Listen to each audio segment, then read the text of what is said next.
विक्रम बेताल episode 3। Yamuna के किनारे धर्मस्थान नाम का एक नगर था। उस नगर में गणाधिप नाम का एक राजा राज्य करता था। उसी में केशव नाम का एक ब्राह्मण भी रहता था।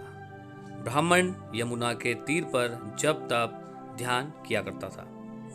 उसके एक लड़की थी जिसका नाम था मालती। वह बड़ी रूपवती थी। जब वह ब्याह के योग्य हुई तो उसके माता पिता और भाई को चिंता हुई। संयोग से एक दिन जब ब्राह्मण अपने किसी यजमान की बारात में गया तो वहाँ और भाई पढ़ने गया। तभी उनके घर में एक ब्राह्मण का लड़का आया हुआ था। लड़की की माँ ने उसके रूप और गुणों को देखकर उससे कहा कि मैं तुमसे अपनी लड़की का ब्याह करना चाहती हूँ। होनहार की बात की उधर ब्राह्मण पिता को भी एक दूसरा लड़का मिल गया और उसने उस लड़के को भी यही वचन दे दिया। उधर ब्राह्मण का लड़का जहाँ पढ़ने गया था वहाँ वह एक लड़के से यही वादा कराया था। इस प्रकार तीनों ने, माता पिता और भाई ने उसके लिए वचन दे दिया था। कुछ समय बाद बाप बेटे घर में इकट्ठे हुए तो देखने क्या है कि वहाँ एक तीसरा लड़का और मौजूद है। दो उनके साथ आए थे। अब क्या हो?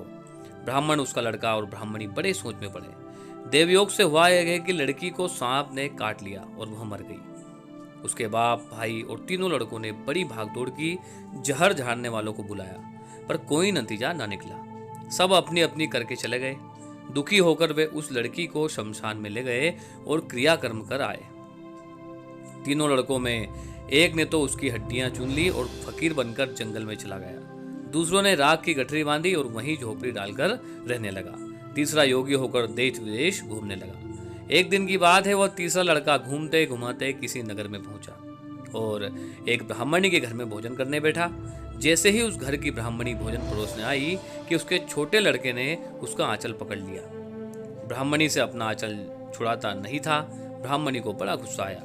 उसने अपने लड़के को झिड़का, मारा पीटा, फिर भी वह न माना तो ब्राह्मणी ने उसे उठाकर जलते हुए चूल्हे में फेंक दिया। लड़का जलकर राख हो गया। ब्राह्मण बिना भोजन किए ही उठ खड़ा हुआ। घर वालों ने बहुत मनाया पर वह भोजन करने के लिए राजी नहीं हुआ। उसने कहा, जिस घर में ऐसी राक्षसी हो उसमें भोजन नहीं कर सकता। इतना सुनकर वह आदमी भीतर गया और संजीवनी विद्या की पोथी लाकर एक मंत्र पढ़ा। जलकर राख हो चुका लड़का फिर से जीवित हो गया। यह देखकर ब्राह्मण अचरज में हो गया और वह सोचने लगा कि यह पोथी मेरे हाथ में पड़ जाए तो मैं भी उस लड़की को फिर से जीवित कर लूंगा। इसके बाद उसने भोजन किया और वहीं ठहर गया। जब रात को सब खा पीकर सो गए तो वह ब्राह्मण चुपचाप वह पोथी लेकर चल दिया। जिस स्थान पर उस लड़की को जलाया गया था वहां जाकर उसने देखा कि दूसरे लड़के वहां बैठे बात कर रहे हैं कि इस ब्राह्मण के यह कहने पर कि उसे संजीवनी विद्या की पोथी मिल गई है और वह मंत्र पढ़कर लड़की को जिंदा कर सकता है। उन दोनों ने हड्डियां और राख निकाली। ब्राह्मण ने जैसे ही मंत्र पढ़ा वह लड़की जीवित हो उठी। अब तीनों उसके पीछे आपस में झगड़ने लगे। इतना कहकर बेताल बोला कि हे राजा, बताओ कि वो लड़की किसकी स्त्री होनी चाहिए। राजा ने जवाब दिया, जो वहां कुटिया बनाकर रहा उसकी। बेताल ने पूछा, क्यों? राजा बोला, जिसने हड्डियां रखी वह तो उसके बेटे के बराबर हुआ। जिसने विद्या सीख कर जीवन दान दिया वह बाप के बराबर हुआ।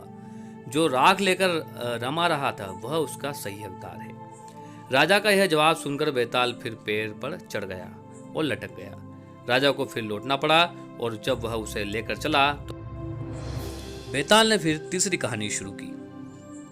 यदि बेताल 25 की एपिसोड 3 की कहानी है। इसी प्रकार की हिंदी व पौराणिक कहानियों के लिए बने रहिए हमारे साथ। चैनल को सब्सक्राइब जरूर करें, बेल आइकन दबाएं, तो वीडियो को अधिक शेयर करें ताकि सभी रह सके हिंदी व पौराणिक कहानियों से अपडेट।